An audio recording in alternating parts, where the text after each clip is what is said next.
Bismillahirrahmanirrahim. Alhamdulillahi rabbil alamin. Wassalatu wassalamu ala asyrafil anbiya'i wal mursalin Sayyidina Muhammadin wa ala alihi wa sahbihi ajma'in. Rabbi shrah li sadri wa yassir li amri wahlul 'uqdatam min lisani yafqahu qawli. Rabbi zidna ilman nafi'a warzuqna fahman thaqiba. Allahumma anfa'na bima 'allamtana wa 'allimna alladhi yanfa'una.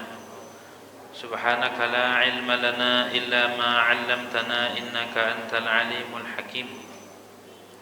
Wa la haula wa la quwwata illa billahil 'aliyyil 'azim. Amma ba'd. Qala al-muallif rahimahullah ta'ala wa nafa'na bihi wa bi barakati 'ulumihi fid dharain amin. Wa yushtaratu dan disyaratkan ayyarfa'a yaqinan, bahwa dia mengangkat halnya yakin. Apa yang diangkat? Asafilahu, akan bokongnya dia. Jadi ketika sujud itu disyaratkan bokongnya, pinggangnya lebih tinggi. Ajuzahu, tegasnya bokong, wa mahaulaha, dan sekitarnya. Ala a'alihi, mengungguli atas bagian atas dia. Mana a'ali itu? Wa hiya ra'suhu wa mankibahu wa kaffahu, itu kepala, dua pundak, dan dua telapak tangan. Jadi syaratnya sujud itu bagian bokong kita harus lebih tinggi daripada bagian tubuh yang atas, kepala, pundak, dan tangan. Gak boleh rata, gak sah sujudnya kalau rata. Kayak orang sujud di tangga, nah kan rata tuh. Ataupun bokongnya sama kepalanya rata, nah itu juga gak sah sujudnya. Kalau gak sah sujudnya, diulang biar sah. Kalau nggak diulang sholatnya nggak sah, gitu ya.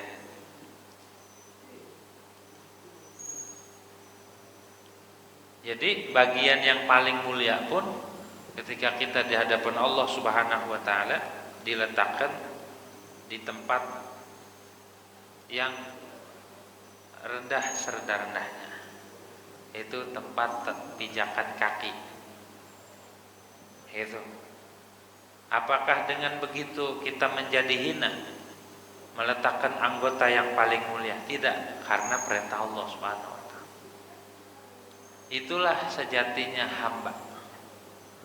Kalau hamba mah nurut, disuruh sujud, sujud.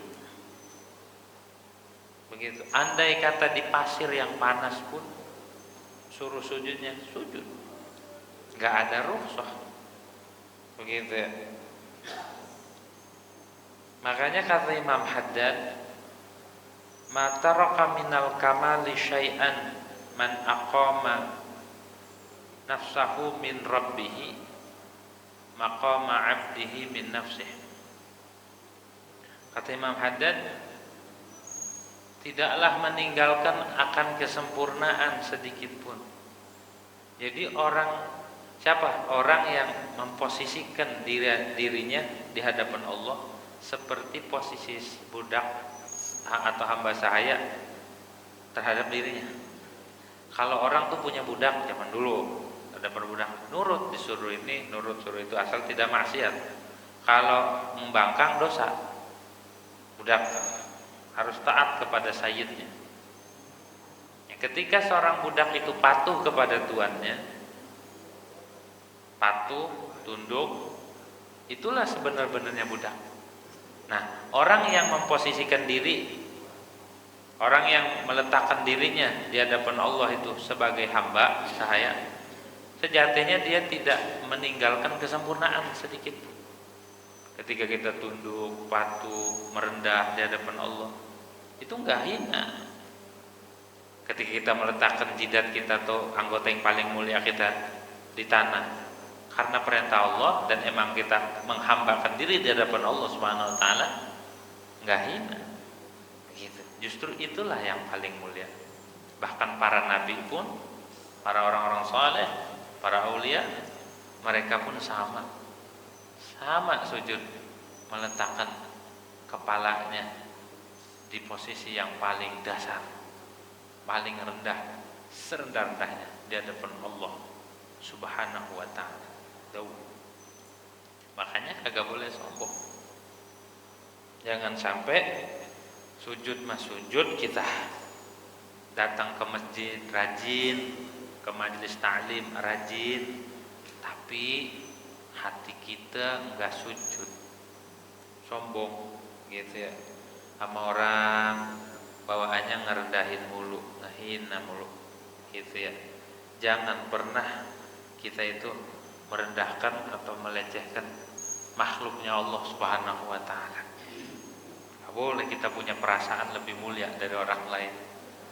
Ya, enggak boleh.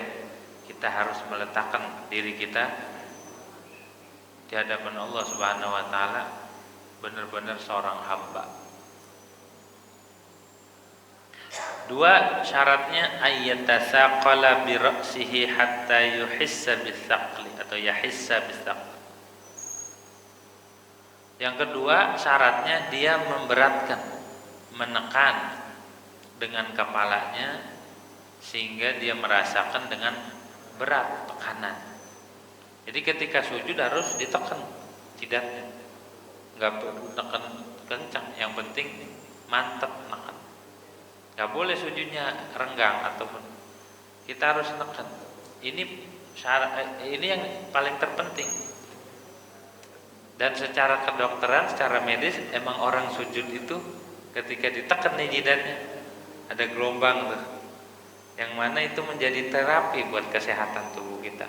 Cuma kalau kita ibadah jangan niatnya ke situ, nanti mengurangi keikhlasan kita. Nanti dia sholatnya bukan karena Allah lagi, karena pengen itu, pengen terapi katanya. Tuh, jadi itu mah hikmah yang Allah letakkan di dalam setiap perintahnya, gitu ya. Kalau seorang hamba itu udah ta'abbudi aja, imtithalan li awamirih, mematuhi perintah, enggak karena ini dan enggak karena itu. Syaratnya harus ditekan. Wa ma'na thiqal atau thaqal ayyatahamala, bahwa menekan seseorang itu bihaitsu law furida annahu law sajada naqutnin aw nahwi lan dakka, dengan diperkirakan sekira-kira andai diperkirakan dia sujud di atas kapas kutun atau seumpamanya landaka, maka legok, ada bekasnya. Jadi kalau kita sujud itu harus ditekan. Kalau di sini kan walaupun ditekan nggak ada bekas. Andai diperkirakan kita sujud di kapas atau di karpet yang empuk kayak di hotel-hotel kan, maka ada bekasnya. Tuh harus ditekan pas bagian kepala. Ada khilaf, apakah cuma kepala doang, apa semua anggota sujud? Menurut Imam Syekh Zakaria Al-Ansar dalam kitab Manhajut Tullab, beliau berpendapat wajib menekan seluruh anggota sujud, bukan hanya kepala saja, semuanya harus ditekan. Tapi menurut qaul mu'tamad, yang harus ditekan itu yang harus ini kepala. Kalau tangan andai diletakkan sudah cukup. Tapi kata Syekh Zakaria harus semuanya ditekan, menunjukkan kita benar-benar patuh sujud di hadapan Allah Subhanahu wa taala, enggak bercanda, enggak main-main. Kenapa harus ditekan? Liwujubi tamkinil jabhah, karena wajib menetapkan akan jidat kening nih biar mantap. Wa ma'na al-ihsas, adapun makna ihsas, yuhiss zuhurul athar fil qutn, nampaknya bekas asar di dalam fil qutni pada kapas. Itu maknanya, sampai ada bekasnya kalau seandainya kita sujud di tempat yang empuk itu ada bekas, itu makna yuhis. Haitsu amkana urfan, sekira-kira mungkin di dalam uruf. La fi nahwi qintarin masalan, bukan pada seumpama qintar. Qintar itu ukuran kayak karung yang gede wadah. Ini mah sekira-kira mungkin. Kalau mungkin, kalau nggak mungkin, kalau nggak bisa, ya udah. Yang penting kita memantapkan, meletakkan jidat di tempat sujud. Jangan sampai renggang, gitu. Tuh syaratnya tuh ya. 2 doang di sini disebut ya. Hah? Nah, di sini disebutin syaratnya itu ada 7. Syaratnya sujud ada 7. Di sini wa yushtaratu li sihhati sujudi aidhan, dan disyaratkan bagi sahnya sujud pula salah satunya nih tahammulun bi ra'si, udah tadi itu ya. Menekan dengan kepalanya. Nomor 2 irtifa'u asafilihi ala a'alihi, mengangkat bagian bawah dia, bokong maksudnya, ala a'alihi atas bagian bawah, wal asafil al ajizatu wa ma haulaha. Asafil itu maknanya bokong dan sekitarnya, wal a'ali ar-ra's wal mankiban, dan bagian atas itu kepala dan 2 pundak. Udah disebut tadi ya. Nomor 3 syaratnya as-sujud ala sab'ati a'dha'in kama taqaddama fi aqallis. Sujud atas 7 anggota. 7 anggota itu jidat, 2 telapak tangan, lutut, dan 2 telapak kaki, jarinya tuh bagian dalam itu harus diletakkan. Kalau diangkat bukan sujud itu mah, gitu ya. Nomor 4 kaunu jabhatihi maksyufatan, syaratnya nih jidat, ada keadaan jidatnya itu terbuka, nggak boleh terhalang. Kalau terhalang sama peci begini tuh sujud agak sah, gitu ya. Ataupun makanya harus dibuka kalau pakai peci, kalau lagi sholat begini nggak apa-apa, kalau di luar sholat nggak apa-apa begini. Tapi kalau orang begini pakai peci, nah itu kata ulama menandakan kesombongan. Begitu sombong biasanya. Lihat jawara-jawara pecinya begini, jawara peci hitamnya, boloknya diteng-teng-teng. Lihat aja, lihat jawara gitu, pecinya pasti diginiin. Tapi kalau sholat mah angkat dikit, walaupun jawara di luar, waktu sholat mah hamba Allah tetap. Jangan mentang-mentang jawara waktu sholat petang-tang peteng-teng, tetap aja waktu sholat mah hamba Allah, gitu. Walaupun jawara waktunya sakit mah sakit, dikerokin juga. Hah? Jawara di luar, giliran masuk angin muntah-muntah. Gitu ya. Jawara di luar. Kalau di rumah mama bininya santiko tahu Gusti. Gitu. Gitu. Kalau di rumah mah ampun-ampunan dah. Di luar 10 orang rubuh. Tiang listrik aja minta maaf sama dia. Tapi kalau di rumah dia minta maaf sama bininya, cium tangan. Gitu. Jawara di luar, di rumah mah enggak.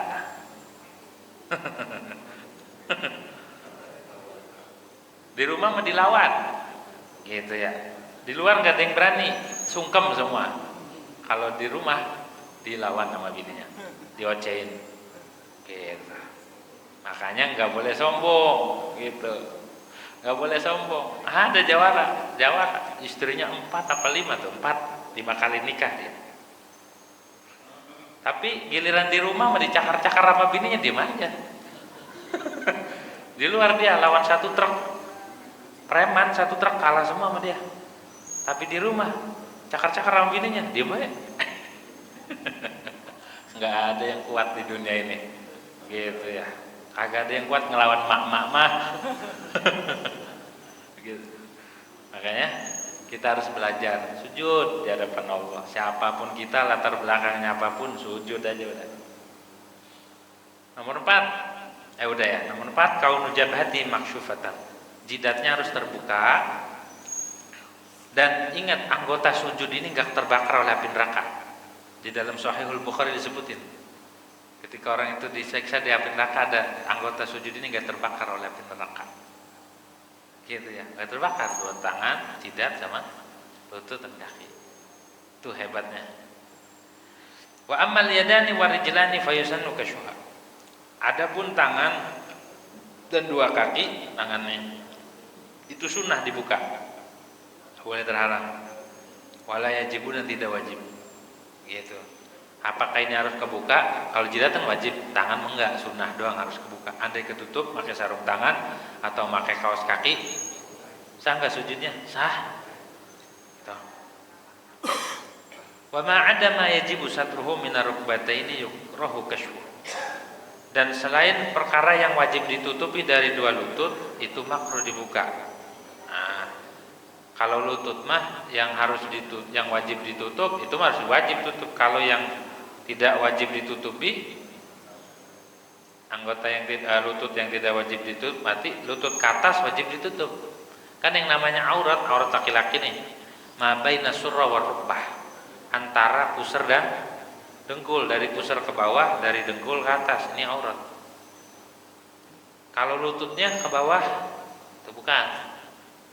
Gitu ya. Nah, kalau dari lutut ke atas wajib ditutup. Kalau lutut ke bawah, ini enggak, bukan aurat. Tapi kalau kebuka itu makruh. Ya, kalau kebuka ini buat laki-laki. Kalau perempuan makan harus nutupin semua, telapak kaki pun harus ketutup dalam sholat. Kalau kebuka aja kelihatan kebuka, enggak sah sholatnya. Gitu ya. Ini mah bercanda lagi sujud. Udah nenek-nenek sholat taraweh main singkat-singkatan kaki, main tendang-tendangan, gitu.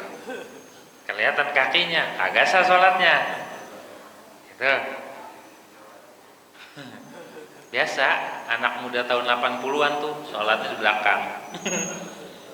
Gitu ya. Kalau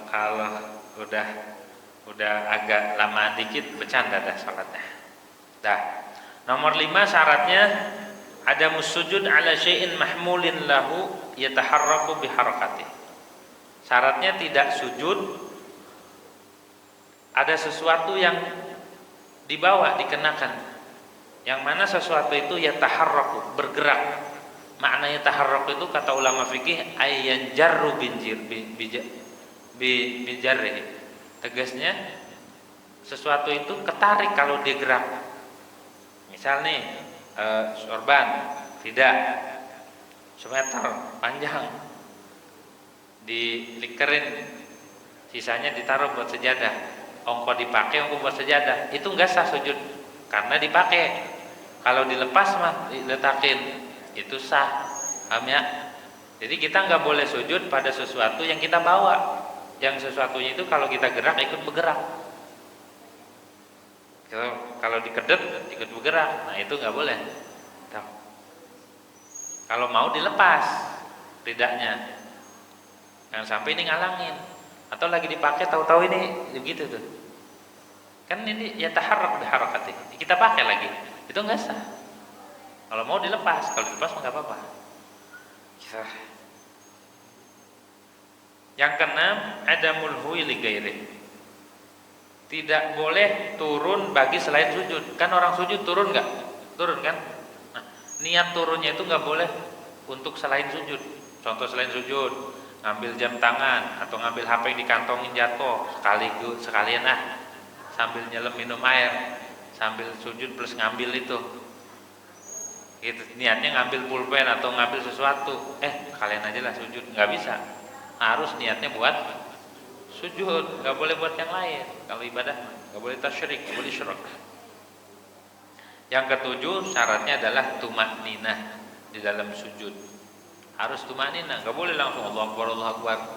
Ya kayak yang tarawihnya 8 menit, ada tumakninah nggak itu? Kalau nggak ada tumakninah nggak sah. Kalau ada tumakninah sah. Begitu. Yang bacaannya kayak kereta cepat Jakarta Bandung, lebih cepat malah. Jakarta Bandung setengah jam, ini 8 menit. Gitu, ekspres. Akhirnya kelar tarawih pada muntah-muntah semua itu. Kecepatan. Tenang, santai orang ibadah itu. Nah, itu tumaninah tuh ya. Nah, itu syarat-syarat sujud ada 7. Wasunnatu sekarang sunnahnya. Wasunnatu an yasjuda ala anfih. Adapun sunnahnya itu sujud di atas hidungnya. Hidungnya pun harus nempel. Kalau memungkinkan. Kalau hidungnya mancung, kalau pesek mau di ini kagak nyampe-nyampe. Gitu. Kalau pesek mau diapain juga, malah yang nyosor mulutnya. Yang nempel ke tempat sujud. Mulut sama hidung. Gitu ya. Ini sunnah. Kalau memungkinkan. Ay ahsanus sujud. Yang paling bagusnya sujud, dia sujud berikut hidungnya. Begitu. Wa huwa an yukabbira li huwihi bila raf'i yadayhi. Dan adapun yang paling bagusnya sujud nih, dia takbir ketika mau sujud. Kan sami Allahu liman hamidah. Rabbana lakal hamdu hamdan katsiran thayyiban mubarakan fihi. Mil as-samawati wa minal ardi mil ma syi'ta min syai'in ba'du ahaqqu ma qala al-'abdu wa kulluna laka 'abdun la mani'a lima a'taita wa la mu'tiya lima mana'ta wa la radda lima qadaita wa la yanfa'u dzal jaddi minkal jadd. Tangannya itu pas sami Allahu liman hamidah boleh di sini, boleh tekan. Menurut Imam Ibnu Hajar dibiarkan begini, irsal, dilepas. Menurut Imam Romli ditaruh di. Jadi jangan disalahin, mau yang begini ada ulama yang berpendapat, mau begini ada ulama pendapat. Yang harus disalahin itu yang kagak sholat, ngeritik doang. Dia kagak sholat, ngeritik doang. Nah, habis begitu, Allahu Akbar, sujud tanpa mengangkat tangan. Jadi takbir doang, Allahu Akbar, nyampe. Jangan sampai kelar takbir belum nyampe, atau udah nyampe takbirnya belum kelar. Jadi antara kelar takbir dan sampai ke tempat sujud itu bareng. Allahu Akbar. Sunnahnya begitu. Mubtadi'an bitakbiri, halnya memulai dengan takbir, ma'abtida'i huwihi, beserta awal dia turun. Memulai ketika dia turun Allahu Akbar. Pas turunnya itu Allahu Akbar. Khatiman lahu ma khatmi. Halnya menutup bagi takbir beserta menutup huwi, turun. Ketika mulai turun dia takbir, ketika selesai turun nyampe tempat sujud dia kelar takbir. Itu sunnahnya begitu. Kadang ada yang imam itu kita perhatikan Allahu Akbar begitu doang. Kalau yang ngerti fikih mah enggak, Allahu Akbar. Namanya takbir apa? Takbir intiqal. Takbir intiqal itu menandakan pindah dari satu rukun kepada rukun lain. Itu namanya takbir intiqal. Bareng antara takbir dan turun sampai akhirnya turun. Wa yad'u rukbatayhi mutafarriqaini, dan meletakkan akan dua lutut. Dua lutut dulu yang diletakkan. Mutafarriqataini halnya direnggangkan binahwi shibrin, dengan seumpama satu jengkal. Lututnya jangan dirapetin, takut kegencet. Gitu. Apa yang kegencet? Apaan? Gitu ya. Jadi direnggangin satu jengkal minimal. Summa kaffaihi, kemudian setelah lutut dua telapak tangan. Maksyufata ini halnya terbuka, begitu, jangan dikepol. Buka. Hadwa mankibaihi, sejajar dengan dua pundak pas sujud tuh. Setelah dua tangan, nasyiran asabi'ahu, halnya menggelar akad jari-jarinya. Terbuka dan jarinya digelar, jangan dibengkokin.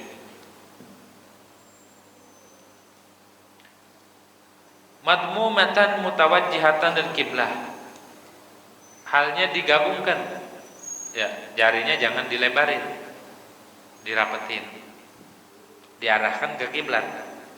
Jangan begini, gitu. Diarahkan ke kiblat, dirapetin. Habis dua tangan, summa yad'u jabhatahu wa anfahu ma'an, kemudian dia meletakkan jidat dan hidungnya bareng. Meletakkan jidat dan hidung bareng. Jadi cara turun sujudnya, aduh, biar kelar dulu. Wa yufarriqu qadamaihi, dan merenggangkan akan dua telapak kakinya seukuran satu jengkal gitu, binahwi shibrin. Maksyufata ini halnya terbuka, illam yahtaj li satrima, jika dia tidak butuh untuk menutup dua kaki karena seumpama dingin. Wala yukrahu satruma, dan tidak makruh menutup dua kaki. Wala satrul kafaini, dan juga tidak makruh menutup dua tangan. Jadi cara sujud yang sempurna itu ini ya caranya tuh.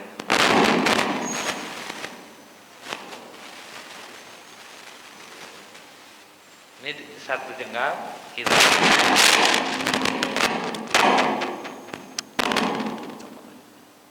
Satu jengkal. Oh, satu jengkal. Gitu. Ya, satu jengkal, ininya juga. Nah, pas turunnya itu Allah, pas turun tuh ya. Allah, ini dulu nih. Dengkul dulu, Allah. Ini. Habis itu ini. Kalau ada sorban turunin gitu tuh. Sunnah, enggak apa-apa. Habis itu ini didapetin, madhabin kiblat, baru jidat sama hidung bareng. Ada juga sebagian ulama, salah satunya Imam Malik, mazhab Maliki, bukan dengkul dulu tapi tangan dulu. Nah, tapi menurut mazhab Syafi'i dulu. Habis itu gini baru, itu sunnah, cara turun begitu sunnah. Tangan dulu begitu. Itu baru lutut dulu, tangan, baru jidat. Gitu ya. Ini seperti ini.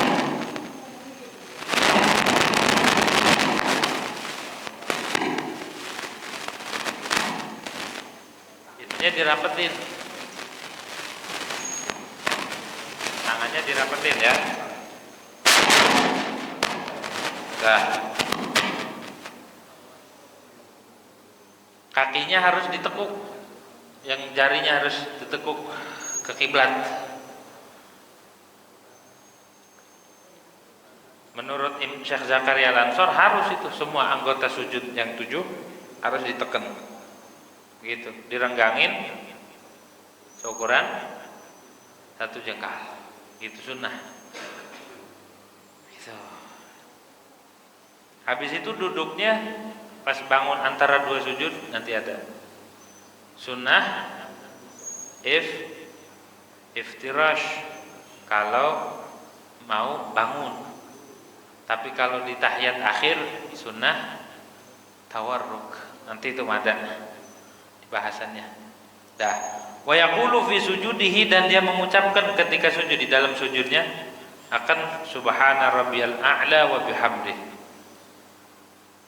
Wa adnal kamali salasun, dan paling rendahnya kesempurnaan, paling minimal nih salasun itu 3. Subhana rabbiyal a'la wa bihamdihi, subhana rabbiyal a'la wa bihamdihi, subhana rabbiyal a'la wa bihamdihi.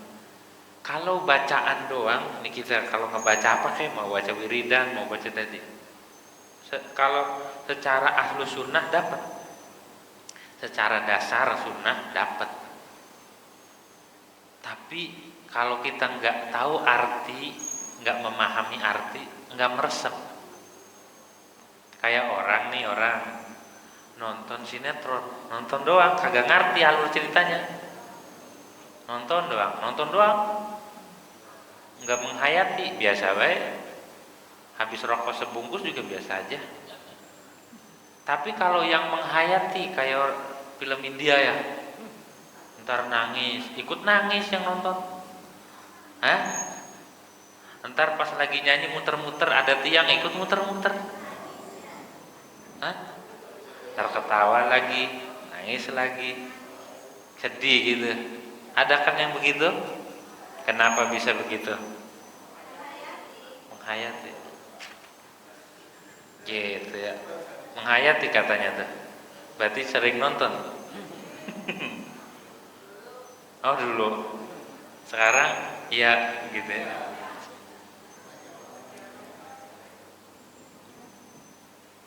Nah, sama kita mendengarkan lagu. Kalau yang kagak hobi atau nggak ngerti, ya biasa aja. Tapi kalau yang tahu artinya, emang hobi dan dia memahami arti itu, udah baru jeng jeng jeng jeng, udah langsung aja deh. Langsung hatinya itu.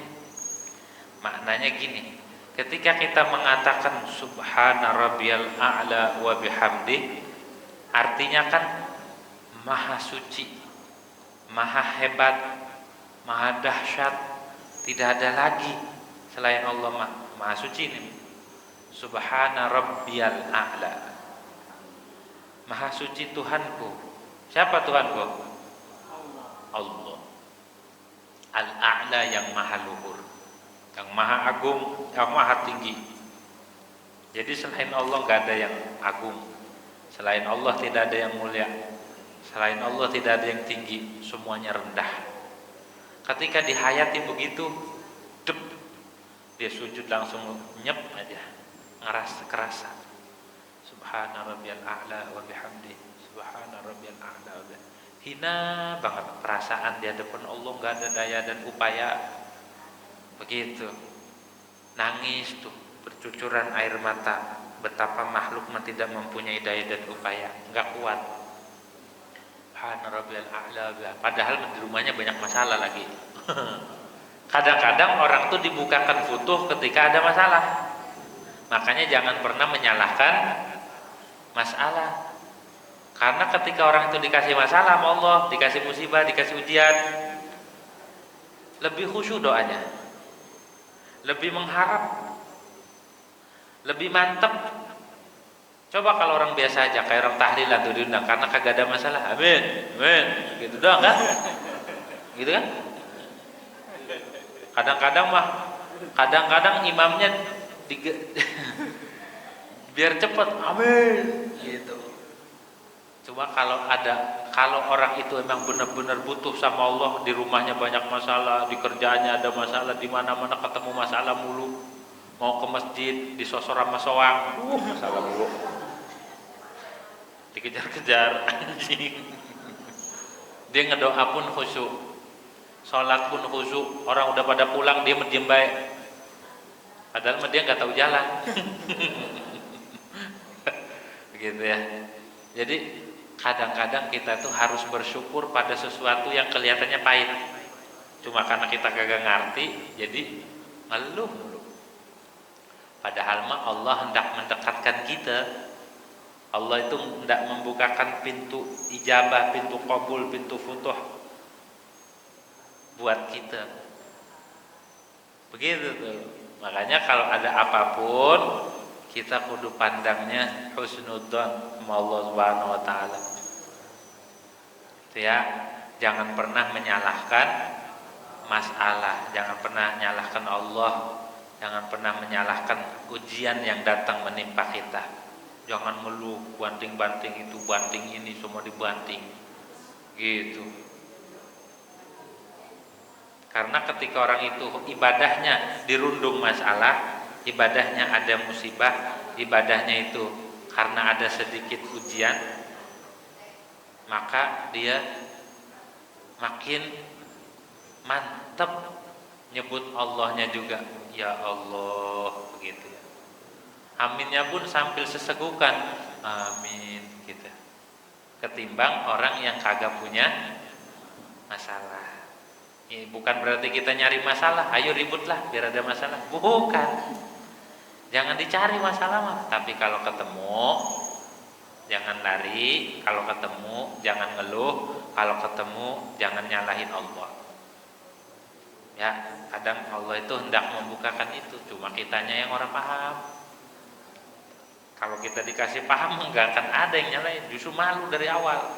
Allah kalau tahu begini mah mau lagi dah begitu. Cuma karena enggak tahu, jadi ngeluh sana, ngeluh sini. Gitu.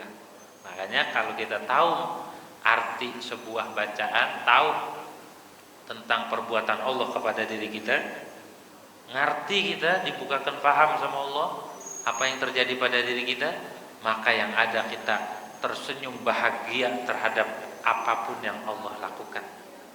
Kelihatannya pahit tapi manis. Kayak kemarin tuh ya, Bu, kemarin tuh yang lagi viral ya, kasus apa itu? ST ya? Hah? Hah? Secara lahiriah itu pahit. Ya, itu nggak enak, nggak mengenakan, tapi hikmahnya coba lihat. Allah hendak mengangkat derajat. Begitu. Lantas baik orang pada niru jualan es teh manis. Ya beda. Begitu ya. Asal kitanya ridho, asal kitanya ikhlas, apapun yang terjadi ridho. Coba kalau nggak ridho, itu ST-nya dibalangin, dilemparin gitu. Tapi karena ridho, jadi Allah angkat. Sebaliknya Bu, jangan mengoreksi ataupun mencela sebagiannya, karena Allah mah cara kerjanya komplit. Adanya begini karena dari sisi ini, paham nggak? Jadi kita nggak, udah jangan menyalah-nyalahkan. Contoh begini Bu, ada orang nyumbang nih 2.000, ikhlas banget. 2.000 semua juga orang ikhlas pasti. Nih orang nyumbang 2.000 ikhlas. Ikhlas ya? Ikhlas. Walaupun duitnya robek ikhlas. Ada orang nyumbang 1 juta, kagak ikhlas.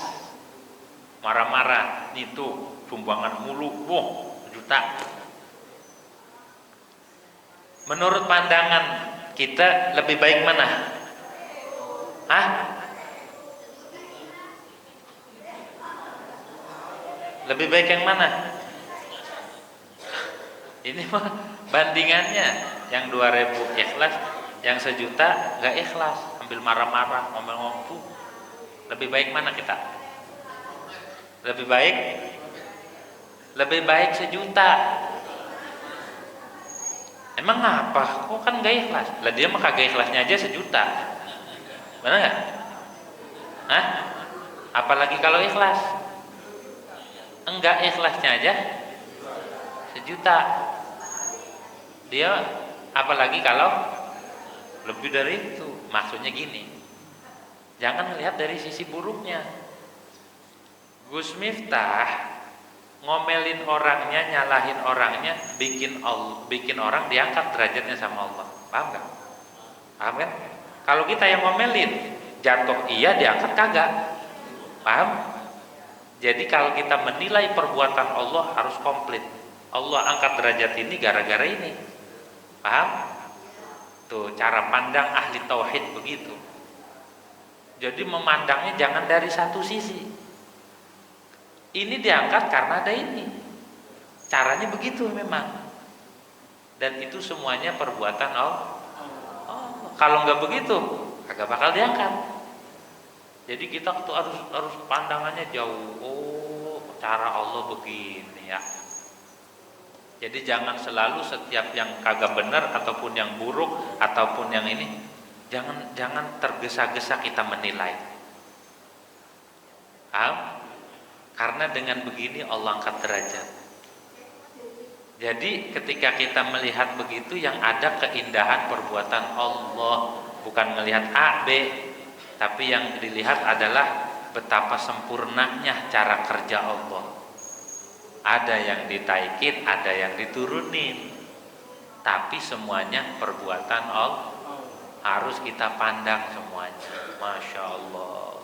Gak ada yang bisa begitu tuh kecuali Allah Subhanahu wa ta'ala. Nggak ada yang bisa melakukan hal demikian indah dan sempurna kecuali Allah Subhanahu wa taala. Indah enggak? Enggak gampang nyalain kan? Ahlu tauhid tuh enggak gampang nyalain karena segala sesuatu yang terjadi itu sudah direncanakan oleh Allah, sudah diirodah 50.000 tahun sebelum Allah ciptakan. Allah sudah tetapkan hal begini begitu. Jadi adem timbulnya. Jangan ngikutin orang yang pandangannya itu mencaci, terbiasa mencela, menghina. Enggak apa. Kalau dia salah, salah secara zahir, cuma jangan berlarut-larut. Mungkin kalau secara pribadi boleh jadi yang mengkritik tuh kesalahannya lebih banyak. Kesalahan orang, kebanyakan orang yang mengkritik tuh lebih banyak kesalahannya. Artinya kita harus pandang segala sesuatu itu dengan pandangan kesempurnaan perbuatan Allah Subhanahu wa taala. Betapa Allah itu sempurna cara kerjanya, nggak kurang sedikit pun. Tuh kalau kita dikasih paham begitu, nggak gampang kita komen-komen, nggak gampang kita nyala-nyalain orang. Kalau kita mandang dikasih sama Allah pahaman begitu. Apalagi ketika kita baca Subhana Rabbiyal A'la, itu menunjukkan tidak ada yang begini, hanya Allah yang bisa, hanya Allah yang maha tinggi, hanya yang maha luhur, nggak ada yang sempurna, nggak ada yang suci, hanya Allah. Manusia nggak ada yang suci, nggak ada selain Allah yang hebat, hanya Allah. Tuh kalau diresepin, oh gak kita bangun sujud aja pengennya, gitu ya. Wa bihamdihi, dan dengan memuji Allah. Jadi Allah mah maha suci, maha luhur, dan maha terpuji. Tuh. Walau zada ala dzalika kana afdal. Andai lebih dari itu lebih bagus, lebih utama. Lebih dari 3 enggak apa-apa. Wa yustahabbu ayyazida ala ma dzukira. Sunnah ditambahkan zikirnya. Boleh enggak lebih dari 3? Boleh. Kalau buat orang yang sholatnya sendiri ataupun makmum yang ngikut pada buat imam yang makmumnya itu mahsur ngikut sama imam, anak buahnya imam ataupun yang ridho kalau dipanjangin. Kalau makmumnya ini orang banyak, udah cukup 3 aja. Jangan ini membaca tasbihnya 1000. Subhanarabbil a'la wa subhanarabbil a'la, pingsan semua. Makanya kita kudu ngerti kalau sholat tuh kudu pengertian. Lihat makmum kondisinya, oh ada yang tua, ada yang sakit, ada yang punya hajat. Jangan lama-lama, jangan egois, gitu ya. Jangan semua doa dibaca waktu sujud. Dan sunnah menambahkan atas apa yang telah disebut, tambahin subuhun kudusun rabbul malaikati warruh. Maha suci, kudus sama maha suci Allah. Rabbul malaikat, Tuhannya malaikat, warruh, dan roh. Roh ini ada yang nama lain dari malaikat Jibril, atau roh yang dimakna ya roh, gitu. Tambahin begitu, subuhun kudusun rabbul malaikati warruh. Jadi habis subhana rabbiyal a'la wa bihamdihi, subhana rabbiyal a'la bihamdihi, subhana rabbiyal a'la wa bihamdihi, subuhun kudusun rabbul malaikati warruh, gitu ya. Nikmat. Orang kalau sudah merasakan nikmatnya sujud, Masya Allah, kalau udah dikasih taufik sama Allah Subhanahu wa taala, dibukakan pintu kelezatan sujud, menghadap ya, bersimpuh di hadapan Allah Subhanahu wa taala. Udah paling nikmat tuh dah, apalagi di malam hari. Gitu ya. Apalagi dalam keadaan sendiri, itu khalwat dan lain sebagainya. Sujud di hadapan Allah Subhanahu wa taala. Karena itu pekerjaannya para nabi, pekerjaannya para rasul, pekerjaannya malaikat dan orang-orang saleh. Wa yazidul munfaridu, wa yazidul munfarid, sunnah menambahkan orang oleh munfarid, orang yang salatnya sendiri, baca sajada wajhiya lilladzi khalaqahu wa sawwarahu wa syaqqa samahu wa basarahu fatabarakallahu ahsanul khaliqin. Sajada wajhi, sujud oleh wajahku, lilladzi, bagi zat yang telah menciptakannya, wa sawwarahu, dan memetakan dia. Wajah nih dipeta sama Allah, dirupakan ada hidung, ada mata. wa syaqqa samahu dan membelah akan pendengaran dan wa basar dan penglihatannya. Fatabarakallahu ahsanul khaliqin, maka maha suci Allah sebaik-baik pencipta. Jadi Allah bukakan pendengaran, penglihatan. Allah yang garis, Allah yang rupa, Allah yang petain. Gitu, ada yang wajahnya begini begitu. Allah yang buka. Kamaruyan Aliin sebagai diriwayatkan dari Sayyidina Ali. Wa hadza masnunun 'inda Syafi'iyyati, dan ini sunnah menurut ulama Syafi'iyah. Wa mahmulun 'inda al-Hanafiyyati 'ala halati tahajjudi, dan doa tersebut dimahmulkan menurut mazhab Hanafi atas keadaan tahajud. Itu membuat doa kala tahajud. Wa sunnatu, dan adapun sunnah ayuk sirafihi minad doa, bahwa dia memperbanyak dalam sujud itu doa. Kalau lagi sujud sunnah banyakin doa. Ngedoa tuh di situ. Banyakin doa. Di khabari Muslimin, karena hadis ada khabar yang diriwayatkan oleh Imam Muslim. Kata Rasul, aqrabu ma yakunul 'abdu min rabbih wa huwa sajidun fa aktsirud du'a. Paling dekatnya sesuatu yang adalah seorang hamba terhadap Tuhannya itu ketika sujud. Wa huwa sajidun, halnya dia lagi sujud. Jadi posisi paling dekat antara Allah, antara hamba kepada Allah itu ketika sujud. Makanya kita ngedoa tuh waktu itu. Fa'aktsirud du'a, perbanyaklah doa. Ay aqrabu ahwalil 'abdi min rahmati rabbih hasilun idza kana wa huwa sajidun. Tegasnya paling dekatnya keadaan seorang hamba daripada rahmat Tuhannya itu hasil ketika ada wa huwa sajidun, dan dia dalam keadaan sujud. Ada orang yang minta wafatnya dalam keadaan sujud, ada, seperti Imamul Bukhari minta diwafatkan dalam keadaan sujud, wafat tuh.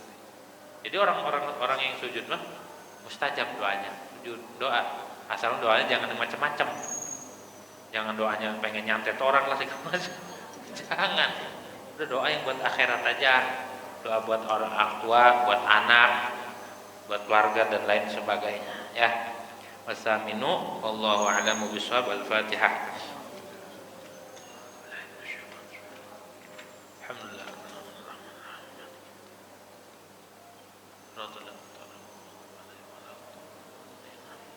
Bismillahirrahmanirrahim. Alhamdulillahirabbil alamin. Hamdan yu'affi wa yukafi majid ya rabbana lakal hamdu kama yanbaghi li jalali wajhikal karim wa 'azimi sultanika. Allahumma shalli ala sayyidina Muhammad wa ala ali sayyidina Muhammad.